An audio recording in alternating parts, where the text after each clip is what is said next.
Hai, apa kabar semuanya? Semoga kabar Anda baik-baik saja. Terima kasih karena sudah memberikan support dan juga kesetiaan Anda untuk membangun channel Codot Film. Yuk kita lanjutkan alur ceritanya, sambil siapin kopi dan cemilan, setting suara volume full. Gasken, kedua pemburu yang tiba-tiba mendapat perhatian berulang kali melihat tubuh Shirokuma dan Cheng Jinwoo, dan dengan cepat mengangguk dengan penuh semangat. Di depan portal merah, Hikize menyeka keringat dingin dari dahinya dengan sapu tangan, dan melirik jam tangannya. Bai Luhao bertanya padanya. Sudah berapa lama? Sudah sekitar 3 jam. 3 jam berarti 3 hari telah berlalu di dalam. Suara Bai Luhao terdengar berat. Di antara 4 orang yang berkumpul di sini, hanya Bai Luhao yang memiliki pengalaman memasuki portal merah. Bai Luhao, perwakilan negara H dan salah satu pemburu level S. Bahkan baginya, portal merah bukanlah tempat yang mudah. Bai Luhao dengan tidak nyaman mengingat ingatan saat itu.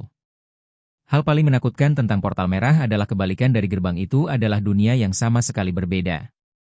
Pengalaman yang sangat langka dari pemburu tingkat S secara alami menarik perhatian An Haomin, Zhu Shengchang, dan Hikize. Bai Luhao melanjutkan. Kebalikan dari portal mungkin gurun dengan suhu lebih dari 60 derajat, mungkin ada hutan di mana ular berbisa dan serangga beracun merajalela, atau mungkin ada padang salju dingin di mana jari kaki mudah membeku. Gudong. Ketiga menelan ludah mereka pada waktu yang sama. Sampai memasuki portal, tidak ada yang tahu apakah itu portal merah atau bukan. Di bawah premis seperti itu, siapa yang bisa membuat persiapan sempurna? Ini situasi yang sama hari ini. Portal, yang terlihat normal, langsung berubah menjadi merah saat gerbang pemburu masuk. Mereka mungkin terbakar matahari, disiksa oleh serangga beracun siang dan malam, atau membeku karena angin yang menggigit dimulai dari yang paling lemah, satu demi satu mati. Tuhanku! Hikize mengerang tak percaya. Sangatlah penting untuk melawan Warcraft di lingkungan yang begitu keras. Mendengarnya saja membuat orang merasa tidak berdaya. Tapi ceritanya masih jauh dari selesai. Misalnya, meski akhirnya beradaptasi dengan lingkungan baru, kamu tetap harus mencari makanan. Setidaknya selama beberapa minggu, atau bahkan beberapa bulan, Anda harus keluar dan mencari makan sendiri. Ini jelas bukan tugas yang mudah. Di lingkungan yang keras dan sering kelaparan, satu-satunya hal yang dapat Anda percayai adalah kompas. Sebuah kompas ajaib yang dapat menunjukkan arah dari sejumlah besar kekuatan sihir. Kecuali ruang bawah tanah di luar kendali, satu-satunya cara untuk meninggalkan portal merah adalah dengan menggunakan kompas ajaib untuk menemukan dan mengalahkan bos pamungkas. Bayangkan, jika butuh berhari-hari, berminggu-minggu, atau bahkan berbulan-bulan untuk berpegang pada satu petunjuk itu, tidak akan ada yang gila, kan? Ketiganya mengangguk. Jika orang biasa jatuh ke tempat seperti itu alih-alih menjadi pemburu, bahkan jika mereka tidak bertemu monster, mereka tidak akan bisa bertahan sehari pun. Kamu bilang sudah 3 hari, bukan? Ya. Di bawah jawaban Hikize, Bai Luhao menunjukkan ekspresi muram. Saat ini, semua pemburu di bawah level C mungkin sudah mati. Wang Ze adalah pemburu tingkat A. Bahkan kekuatan besar tidak dapat melindungi semua anggota tim. Jika ada pemburu level S yang hadir, mungkin ada beberapa titik balik. Jadi, sekarang kita hanya bisa berharap setidaknya pemburu tingkat tinggi yang tersisa dapat kembali dengan selamat. Ini adalah kesimpulan yang ditinggalkan oleh pembicaraan pengalaman. Dalam benak Bai Luhao, pemburu di bawah level C sudah setara dengan orang mati. Waktu makan malam.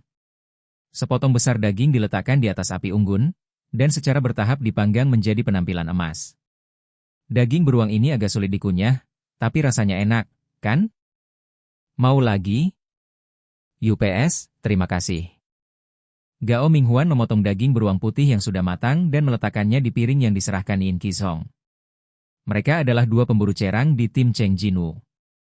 Meskipun Wang Zhenzhen dan Han Songyi tidak makan sebanyak para pria, mereka tetap makan sepuasnya.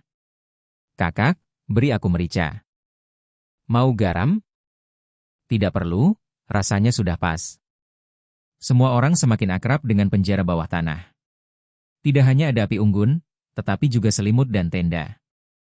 Tidak ada ketidaknyamanan khusus dalam hidup, bahkan nyaman. Akhir-akhir ini, beruang putih sepertinya jarang menyerang. Gao Minghuan melihat sekeliling dan berkata, "Itu karena kapten membunuh semua beruang." Wang Zhenzhen menjawabnya, Aku tidak tahu perseteruan hidup apa dengan beruang itu. Mata yang menatap beruang putih hampir terbakar. Setiap kali dia melihat ini, dia merasa sangat mengerikan. Sangat mengerikan. Tidak hanya sejak kapan, semua orang menyebut Cheng Jinwu sebagai kapten. Tiba-tiba menyadari bahwa tempat Cheng Jinwu kosong, Wang Zenzhen meregangkan lehernya dan melihat sekeliling. Ngomong-ngomong, kemana kapten pergi? Yin Qizhong yang sedang bekerja keras mengangkat wajahnya yang hendak ditempelkan ke piring. Dia sepertinya mengatakan bahwa dia ingin memeriksa situasi di sekitarnya, lalu pergi. Apa? Wang Zenzhen menunjukkan ekspresi tak berdaya. Benarkah dia tidak takut berjalan-jalan sendirian di penjara bawah tanah tingkat tinggi? Yin Qizhong tersenyum. Seharusnya tidak ada masalah dengan kata-kata orang itu, kan? Itu benar. Lagi pula, bahkan monster tingkat tinggi seperti beruang putih pun bisa dikalahkan dengan tangan kosong. Gao Minghuan melanjutkan apa yang dikatakan Yin Qizhong. Lalu dia berkata lagi.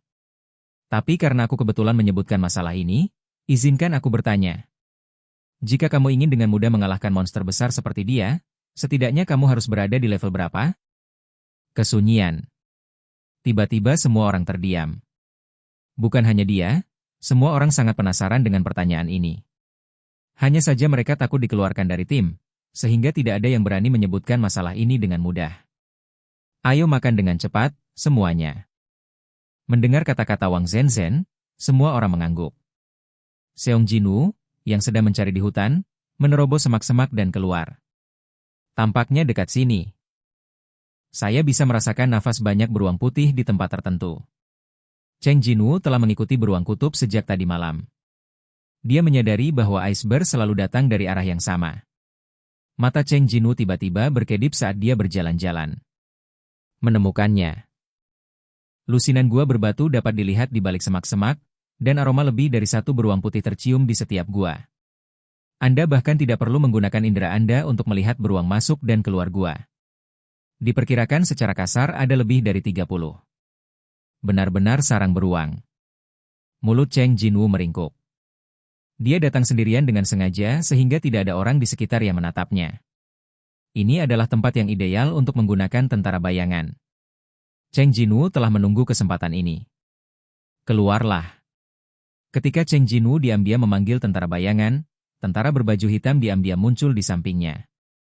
Ini penampilan pertamamu, tahu? Sama seperti kesan seseorang ditentukan oleh pertemuan pertama, begitu pula kesan mereka ditentukan oleh penampilan pertama. Semua prajurit bayangan berdiri tegak tanpa sedikit pun goyah. Bagus. Cheng Jinwu tertawa. Mengendus. Beruang putih yang berbau Cheng Jinwu mulai keluar dari gua satu persatu. Karena pihak lain hampir siap. Seong Jinwu mengarahkan jarinya ke beruang putih. Silakan. Begitu kata-kata itu jatuh, tentara bayangan bergegas keluar seolah meluncur. Bab 62 dihukum mati. Tentara bayangan dengan cepat mendekati beruang putih. Oke guys, jangan lupa like, comment, share, and subscribe di channel Codot Film. See you next video, PHC out and bye-bye.